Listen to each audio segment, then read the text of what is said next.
Chapter 7. Case Study. Tony. Tony walked hesitantly into my office, his broad shoulders slouching as though he were carrying an overwhelming burden. He sank into the chair, looking exhausted, despite having a youthful, well-muscled body. If he had had a different expression, he would have been the picture of health. Indeed, he was handsome enough to be a movie star. Neatly groomed, thick black curly hair framed an attractive, rugged face that reflected his Italian heritage. Frowning and groping for the correct way to express his feelings, he began, "My whole life has changed, and I'm scared. I used to be an A student, and now I'm actually failing. My grades are equivalent to 20s and 30s.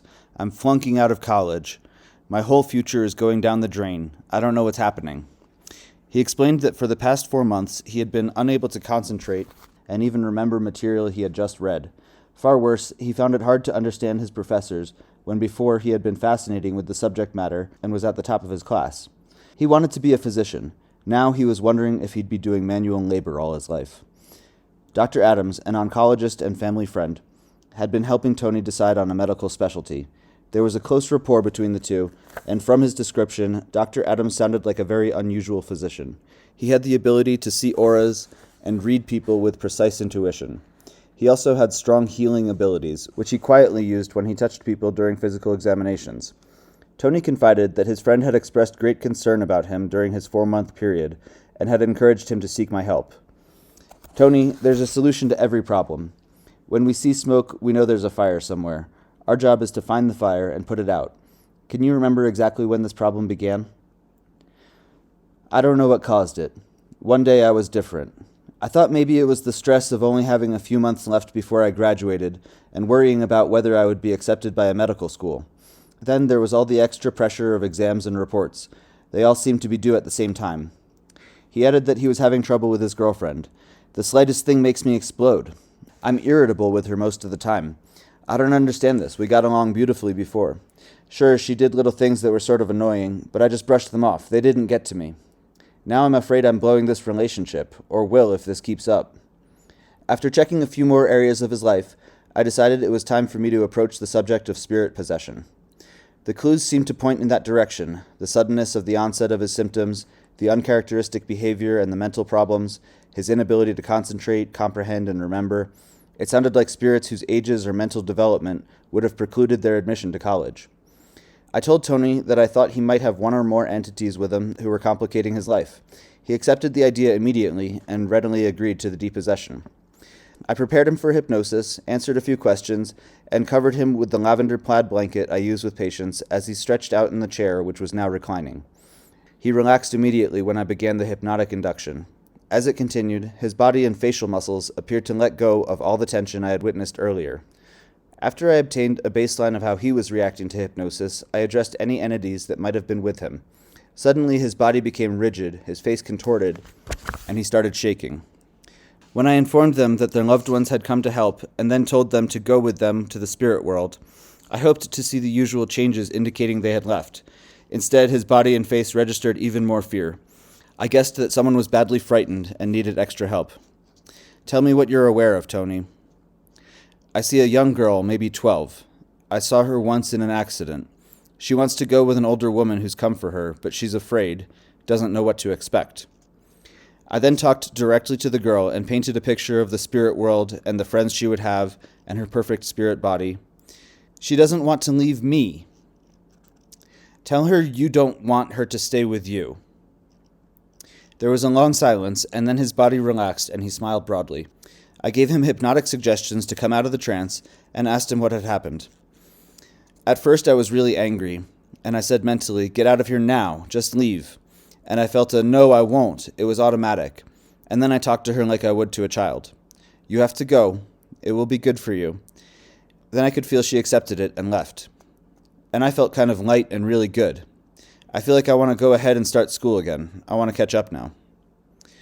In order to learn more about his susceptibility to possession, I decided to regress him to the time that the spirit joined him. He slipped back into a trance as I began the hypnotic induction, and after being given suggestions to regress to a few minutes before she possessed him, he recalled visiting Dr. Adams at his office during a break from college. He was reading a magazine in the waiting room when he became alert to something happening outside. "Tony, I hear a sound. It's like a bump, and I think it might be a car accident, but I didn't hear any screeching tires. I hear this girl saying, oh my God, help me, help me. And I turn around and look outside, and I see somebody running across the street back and forth. So I get up and I run into the hall, and I ask the secretary to call the highway patrol and tell them there's an accident, and call an ambulance also. I run outside. It's raining. I run around the building to the street, and I see the girl running back and forth. I stop in the street to make sure there are no cars coming, and a truck goes in front of me, and then I cross. I see two people standing there, a man on the left side and an older lady on the right, and there's a body on the street. And first it looked like it was an old lady, and a gentleman's kneeling down now, and there's blood all around her head on the pavement. I walk, and I think I should go and help her, but I don't want to move her. But then I feel really scared. I don't want to see. I don't want to see how she looks, because I saw the blood, and I saw it right around her head. But I want to go help the girl. I feel like I should do something. So I walk over and I just sit there and look at her, and I see the ambulance come, and I leave. I feel relief that someone else is there to help, and I walk back into the building. A few minutes pass, and then I go back outside and I stand across the street, and I watch them pick up the girl. I notice her legs just dangling down, and I feel terribly upset. They put her on the gurney, and all the blood on it got soaked up really fast. Long pause. Now I'm seeing myself. When I read about it in the paper, it hit me like I ran into a wall or something when I find out she died. And I see myself talking to my parents and explaining to them about her, and I'm so upset about it, and I'm usually not upset about things like that.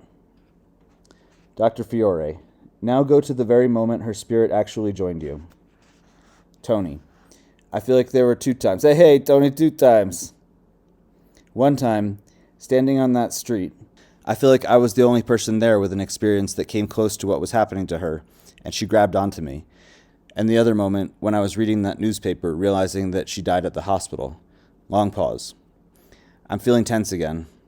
God, I feel like I did right before I got hit in my accident. I'm just waiting for it to happen.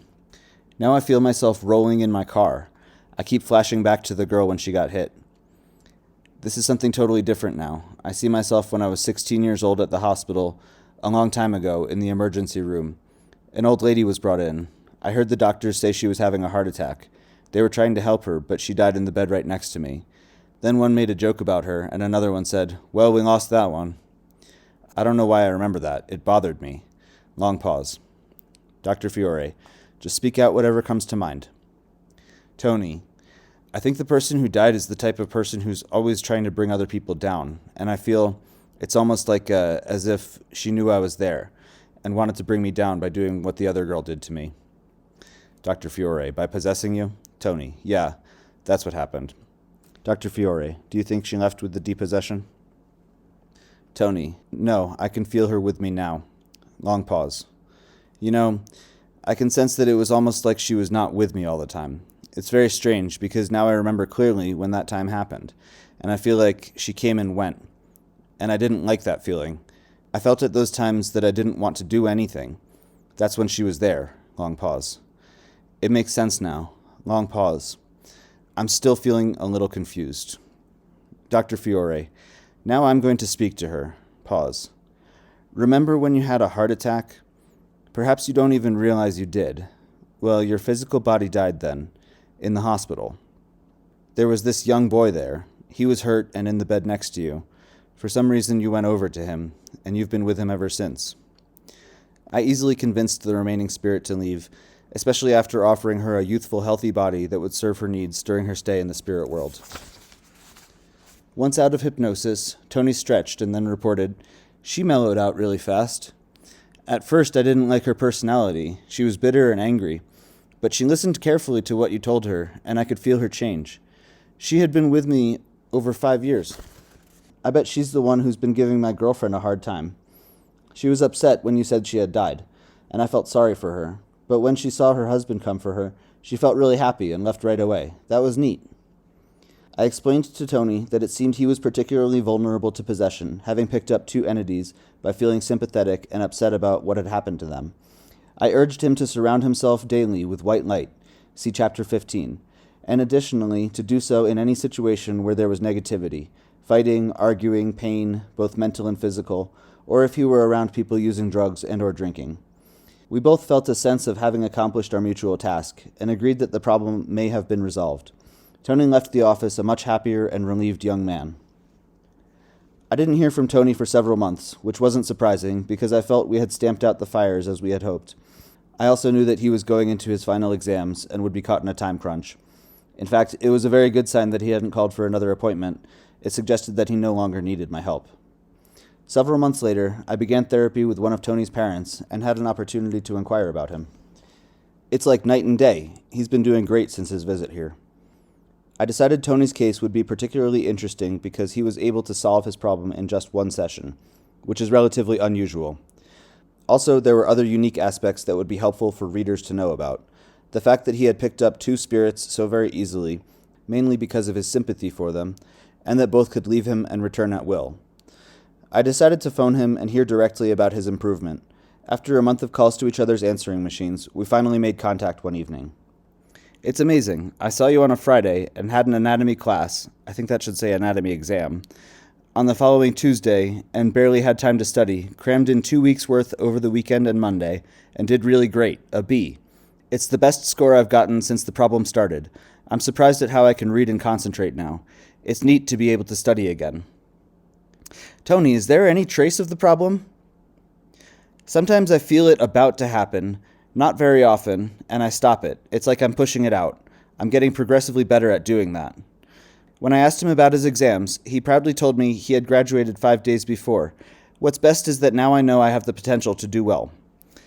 I congratulated him, and I told him how happy I was that he had overcome his obstacles.